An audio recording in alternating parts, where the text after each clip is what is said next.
ఉద్యోగాలు రాలేదు, ఇల్లు లేవు, చదువుకోవడానికి స్కూల్ లేవు, ఆరోగ్యం బాగాలేకపోతే హాస్పిటల్ దగ్గర లేవు, కడుపు నొప్పి వచ్చినా ఏ నొప్పి వచ్చినా దేవుడికి చెప్పుకుందాం అంటే దేవుడి దగ్గర కూడా పోయేటట్లు లేదు మనకి ఆఖరికి. అంటే ఇటువంటి పరిస్థితి ఈ భూమి మీద ఎవరికన్నా ఉందా? ఏ మనిషి కన్నా ఉందా? ఏ జాతి కన్నా ఉందా? ఒక్క మన జాతికే. మన జాతి అంటే ఎవరు? చెంచులు, కోయలు, గోండ్లు, కొలాము, పరదాను, తోటి, అందు, కొండరెడ్డి, నాయక్పోడు, ఇవన్నీ కూడా ఒక జాతి. ఎందుకు? ఒకటి, ఈ అడవిలో పుట్టినాం మనం, ఈ అడవి పైన ఆధారపడి బతుకున్నాం మనం. అడవిలో దొరికేటువంటి గడ్డలు కావచ్చు, దుంపలు కావచ్చు, అడవిలో దొరికే పండ్లు కావచ్చు, తర్వాత ఈ నదిలో దొరికేటువంటి చేపలు కావచ్చు, ఇటువంటి తిని మనం బతికేటువంటి మనం జాతి మన అన్ని. ఆ చెట్టుకో పుట్టకో దేవునికి దండం పెడతాం, ఇంత పసుపు కుంకుమ వేసి దీపం వెలిగించి మొక్కుకొని బాగుండాలని మొక్కుంటాం మనం, అవునా కాదా? ఏదన్నా రోగం వచ్చినా కూడా ఆ ఆకుపసరో ఈ చెట్టు బెరడు ఏదైనా తెచ్చుకొని కషాయం చేసుకుని తాగితే తగ్గిపోద్దని వెనక పెద్ద మనిషి చెప్పేది, అవునా కాదా? ఇవాళ ఏమైంది? మొత్తం పోయినాయి, అడవి నాశనం అయిపోయింది, చెట్లు పోయినాయి. ఆ చెట్లు ఏమి దొరకట్లేదు, ఇప్పుడు తిందామంటే సరే తిండి దొరకట్లేదు, చదువుకున్నామంటే స్కూళ్ళు లేవు, ఉద్యోగం చేద్దామంటే ఉద్యోగం రావట్లేదు. వీటన్నిటికీ కారణం ఎవరు? లంబడోళ్ళు, అవునా కాదా? మొత్తానికి కారణం ఎవరు? లంబడోళ్ళే కాదా? సారు మన ఇక్కడ చెంచుల బాధలను ఆ సారే అర్థం చేసుకొని ఇక్కడ ఉన్నటువంటి సమస్యలన్నీ భుజాల పైన వేసుకొని ఒక దృఢ సంకల్పంతో సారు అక్కడ ఎలక్ట్రీషియన్ డిపార్ట్మెంట్ లో డీగా పనిచేస్తూ మన ఇక్కడ ఉన్న ఉద్యోగస్తులు ఏమనుకుంటారంటే నేనేమన్నా గట్టిగా మాట్లాడితే నా ఉద్యోగం పోతుందేమో అనే భయం ఉంటది. కానీ సార్ అయితే నా జాతి అస్తిత్వం ముఖ్యము, నా వాళ్ళు ముఖ్యము, నా 9 తెగలు ముఖ్యము అని ఒక గట్టి సంకల్పంతో మనకొస్తున్న మన నష్టమవుతున్నటువంటి మనం ఏమేం కోల్పోతున్నాం అంటే ఒక ఉద్యోగాలు, భూములు, సర్వం కోల్పోతున్నాం. ఎవరి వలన అనేది దాన్ని మనకు తెలియపరుచుకుంటూ నడిపిస్తున్నందుకు సార్కు స్వాగతం పలుకుతూ మరి ఈ అవకాశాన్ని సార్కి అప్పచెప్తున్నాం. పెట్రోల్ చైన్ చెంచు బంధుమిత్రులను కూడా పేరు పేరు నమస్కారం. ఇక్కడ రావడం ఇది రెండోసారి. ఇక్కడ ఇంతకుముందు మీటింగ్ కూడా పెట్టినాం. ఇక్కడ నేను, వీరమల సారు, మా భార్య, మా పిల్ల కూడా వచ్చినాం పెట్రోల్ చైన్కి. అయితే ఇప్పుడు టైం ఎంత? 10 గంటలైంది. ఇప్పుడు అయినా 10 అయినా సరే మీరందరూ కూడా ఈ జాతి అస్తిత్వం కోసం సాగుతున్న పోరాటంలో మేము వస్తున్నామని చెప్పేసి మీరందరూ కూడా ఎదురు చూడటం, ఏం చెప్తారని మీరు అందరూ చూస్తున్నారు. ఇక్కడ విషయం ఏంటంటే మన జాతిని కాపాడుకోవడానికి మనమే ముందుకు పోవాలి. మన జాతిని కాపాడుకోవడానికి మనమే ముందుకు పోవాలి. వేరే వాళ్ళు ఎవరు రారు ఇక్కడికి. ఎందుకంటే అంత పెద్ద ప్రమాదాలు పడ్డాం మనం ఇక్కడ. ఇవాళ ఒక పక్కన మన భూములన్నీ పోతున్నాయి, మొత్తం మన చిలకలు అంతా కూడా వలస వచ్చినటువంటి లంబాడీలు దోసుకొని పోతున్నారు అంతా. ఇంకో పక్కన మన పిల్లలు చదువుకోవడానికి పెద్ద పెద్ద ఇంగ్లీష్ మీడియం స్కూళ్ళు, గవర్నమెంట్ లో పెట్టే స్కూళ్ళు కూడా మన ప్రాంతంలో ఉండట్లేదు. అవన్నీ కూడా మొత్తం కూడా అటు అచ్చంపేట, నాగర్ కర్నూలు అక్కడ ఉంటే మొత్తం కూడా ఆ స్కూళ్ళలో కూడా అంతా కూడా లంబాడి పిల్లలు చదువుకుంటున్నారు అక్కడ. తర్వాత ఉద్యోగాలు, చిన్న ఉద్యోగాలు కూడా మన ఊర్లో ఉన్నటువంటి చిన్న స్కూల్ టీచర్లు కూడా లంబడోలు ఉంటున్నారు. తర్వాత ఫారెస్ట్లో పోతే, అడవిలోకి పోతే మనం ఏదైనా కట్టెపుల్లు తెచ్చుకుందామో, లేకపోతే చీపుర్లు ఏరుకొచ్చుకుందామో, లేకపోతే ఏమన్నా గడ్డలు దొరికితే తోకొచ్చుకుందాం అంటే కూడా ఫారెస్ట్ కూడా రానిట్లే ఎవరు కూడా మన. అక్కడ కూడా ఫారెస్ట్లో కూడా మొత్తం లంబడోళ్ళే. తర్వాత అడవి ఎంత నాశనం అయిపోతుంది, భూములన్నీ లంబడోలు పోతున్నాయి. కానీ మనకి మాత్రం ఒక ఎకరం భూమి కూడా లేదు మనకి ఇక్కడ, లేదు, ఏది లేదు. తర్వాత చివరికి మనం మొక్కే దేవుడు కూడా మనకు కాకుండా అయిపోయింది. మన దేవుడు మనకు కాకుండా అయిపోయేసి మనకి తెలవదు. మన రంగాపురం ఉమామేశ్వరుడు మంది కాదనుకుంటాం, మన మదిగూడెం మధ్యమడుగు ఆంజనేయ స్వామి మంది కాదైపోతుంది. తర్వాత బోరాపూర్ బౌరమ్మ మంది కాకుండా అయిపోయింది. తర్వాత శ్రీశైలం మల్లన్న అక్కడ కూడా లంబడో చేరిపోయిన మొత్తం. రేపు మాపో సార్లపల్లి ఆ యొక్క పెద్దమ్మ తల్లి దగ్గర కూడా వాళ్ళు చేరిపోయేటట్టున్నది. అందరూ కూడా మన ప్రాంతానికి, మనం ఉండేటువంటి మన తాతలు ముత్తాతలు పుట్టిన గడ్డ మీద మన తరిమి వేసేటువంటి పరిస్థితి వచ్చింది. ఇవాళ అడవిలో పోతే ఫారెస్ట్ కూడా ఒప్పుకోవట్లేదు. ఆ ఫారెస్ట్ నిండా లంబడోళ్ళే ఉన్నారు. బయట వచ్చి బతుతా ఉంటే బయట కూడా ఈ లంబడోళ్ళే మొత్తం. ఈ భూములు మొత్తం కూడా వాళ్ళ చేతిలో తీసుకుంటారు. ఒక దగ్గర ఏదో మేకపోతికి డబ్బులు తీసుకుని చెప్పేసి తాకట్టు పెట్టినని చెప్పేసి 5 ఎకరాలు గుంజుకున్నా అంట. తర్వాత రంగాపూర్లో ఆ ఉమాయేశ్వర గుడి మీద కన్నుపడి అక్కడి నుంచి మన చెంచులు తరిమేసి కింద ఉన్నటువంటి చిలకలన్నీ కూడా వాళ్ళు తీసుకొని వాళ్ళని ఎక్కడ నెట్టేసి వాళ్ళకి. ఇట్లా ఎక్కడికి పోయినా, ఏ చెంచు పెంట పోయినా సరే అన్ని చోట్ల కూడా కన్నీటి బాధే. ఉద్యోగాలు రాలేదు, ఇల్లు లేవు, చదువుకోవడానికి స్కూల్ లేవు, ఆరోగ్యం బాగాలేకపోతే హాస్పిటల్ దగ్గర లేవు, కడుపు నొప్పి వచ్చినా ఏ నొప్పి వచ్చినా దేవుడికి చెప్పుకుందాం అంటే దేవుడి దగ్గర కూడా పోయేటట్లు లేదు మనకి ఆఖరికి. అంటే ఇటువంటి పరిస్థితి ఈ భూమి మీద ఎవరికన్నా ఉందా? ఏ మనిషి కన్నా ఉందా? ఏ జాతి కన్నా ఉందా? ఒక్క మన జాతికే. మన జాతి అంటే ఎవరు? చెంచులు, కోయలు, గోండ్లు, కొలాము, పరదాను, తోటి, అందు, కొండరెడ్డి, నాయక్పోడు, ఇవన్నీ కూడా ఒక జాతి. ఎందుకు? ఒకటి, ఈ అడవిలో పుట్టినాం మనం, ఈ అడవి పైన ఆధారపడి బతుకున్నాం మనం. అడవిలో దొరికేటువంటి గడ్డలు కావచ్చు, దుంపలు కావచ్చు, అడవిలో దొరికే పండ్లు కావచ్చు, తర్వాత ఈ నదిలో దొరికేటువంటి చేపలు కావచ్చు, ఇటువంటి తిని మనం బతికేటువంటి మనం జాతి మన అన్ని. ఆ చెట్టుకో పుట్టకో దేవునికి దండం పెడతాం, ఇంత పసుపు కుంకుమ వేసి దీపం వెలిగించి మొక్కుకొని బాగుండాలని మొక్కుంటాం మనం, అవునా కాదా? ఏదన్నా రోగం వచ్చినా కూడా ఆ ఆకుపసరో ఈ చెట్టు బెరడు ఏదైనా తెచ్చుకొని కషాయం చేసుకుని తాగితే తగ్గిపోద్దని వెనక పెద్ద మనిషి చెప్పేది, అవునా కాదా? ఇవాళ ఏమైంది? మొత్తం పోయినాయి, అడవి నాశనం అయిపోయింది, చెట్లు పోయినాయి. ఆ చెట్లు ఏమి దొరకట్లేదు, ఇప్పుడు తిందామంటే సరే తిండి దొరకట్లేదు, చదువుకున్నామంటే స్కూళ్ళు లేవు, ఉద్యోగం చేద్దామంటే ఉద్యోగం రావట్లేదు. వీటన్నిటికీ కారణం ఎవరు? లంబడోళ్ళు, అవునా కాదా? మొత్తానికి కారణం ఎవరు? లంబడోళ్ళే కాదా? ఈ లంబడోళ్ళు ఎక్కడి నుంచో వలస వచ్చి మనకి దక్కాల్సినటువంటి రిజర్వేషన్లు మన ప్రాంతంలో వాళ్ళన్నీ కూడా దూసుకుపోతున్నారు. రిజర్వేషన్ అందరికీ ఉన్నాయి, ఎస్సీలకు లేవా? మాల మాదికలు ఉన్నాయా రిజర్వేషన్లు? వాళ్ళకే ఉన్నాయి. బీసీలకు లేవా? బీసీలకు ఉన్నాయి.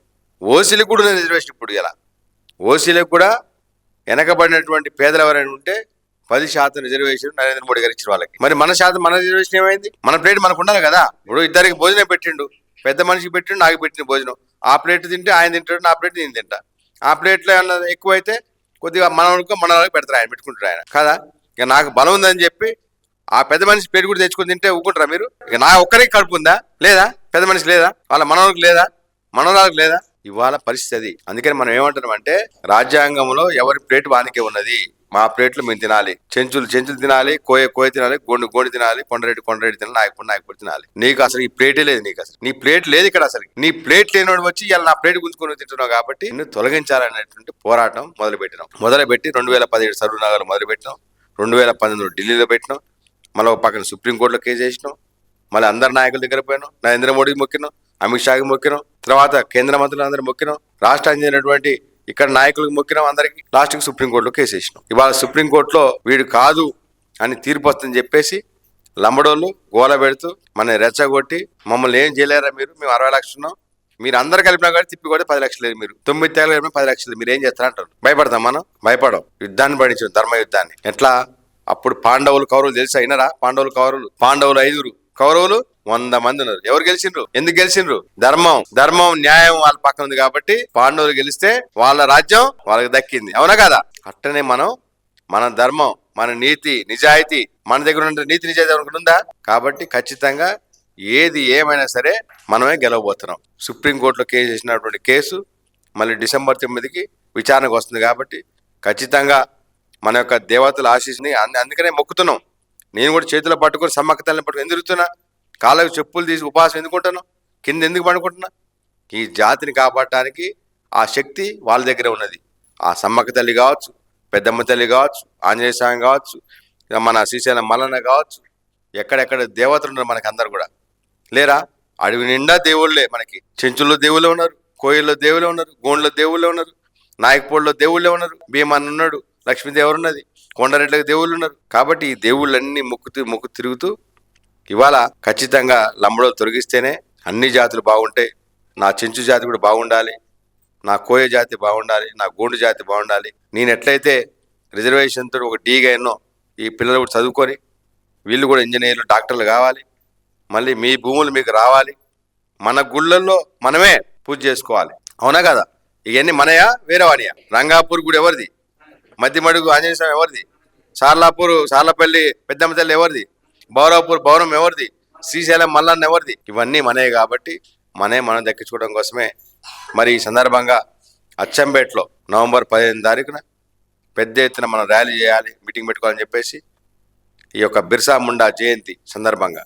బిర్సా ముండా అంటే అదొక మనలాగనే ఒక తెగ. ఎట్లా చెంచు తెగ, నాయకపోడి తెగ, కోయ, గోండెట్నో అటు మధ్యప్రదేశ్లో ఉన్నటువంటి ముండా తెగ.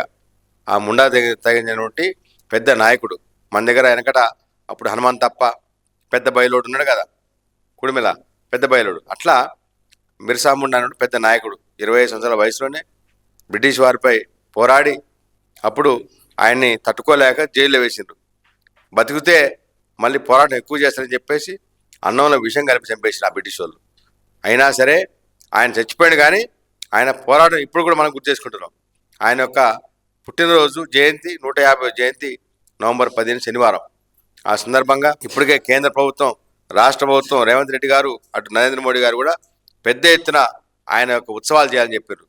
వాళ్ళు ఈయన పార్టీ వేరు, ఆయన పార్టీ వేరు, కానీ బిర్సా ముండా ఆదివాసీ నాయకుడు ఆయన జయంతి ఘనంగా చేయాలని చెప్పారు. ఇప్పుడు మనం చేయొద్దా మరి? వాళ్ళే అంటుండ్రు, బీజేపీ వాళ్ళు నరేంద్ర మోడీ అంటుండు, కాంగ్రెస్ రేవంత్ రెడ్డి అంటుండు. మరి మన మన మన తోటి జాతి కదా బిర్సా ముండా, మనం చేయాలా వద్దా?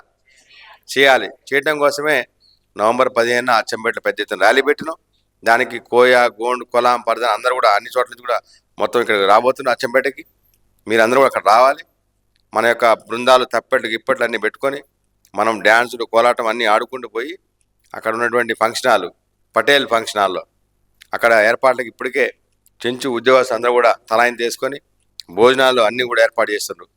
ఇక్కడ ఈ ప్రచారం కోసం మేము నిన్న అక్కడి నుంచి ఖమ్మం చేసినాం. నాతో పాటు ఇక్కడ వచ్చినటువంటి విద్యార్థులు, ఈ యొక్క ప్రెస్ వాళ్ళు అంటే కూడా వాళ్ళు కూడా ఆదివాసీలతో మమేకమై జీవించినటువంటి మరి పెద్దన్న ఆర్ ద్రవిడ అన్న 60 సంవత్సరాల వయసులో కూడా మన ఉద్యమం కోసం తిరుగుతున్నాయి ఆయన ఆ వయసులో. మళ్ళీ ఇక బిజ్జా రాంబాబు ఫోటోగ్రాఫర్ హైదరాబాద్ నుంచి ప్రత్యేకంగా మళ్ళీ వచ్చిన మన జేబు దేవుడు చేస్తారని ఇట్లా కారు నడిపేటోడు, తిరిగేటోడు నా పక్కన పెద్ద పెద్ద ఇవి అంటే బిఏలు, బీటెక్లు, ఎంబీలు చదువుకున్న విద్యార్థులు అందరూ కూడా తిరుగుతున్నారు.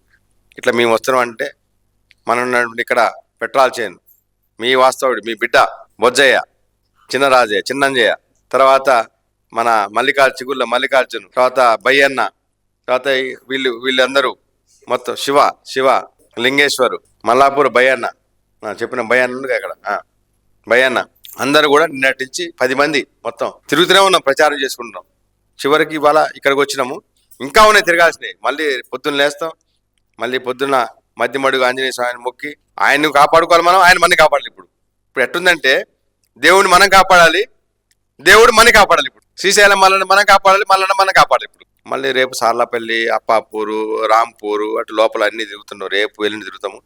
ఎల్లుండి శనివారం మాత్రం మీరందరూ ఖచ్చితంగా కూలి ఉన్నా సరే పక్కన పెట్టాలి. అది ఒక్క పూటకి, అవునా కాదా? ఎవరి కోసం? ఈ పిల్లల కోసమే కదా. ఈ పిల్లలకి చదువుకుంటే 4 ఉద్యోగాలు వస్తాయి.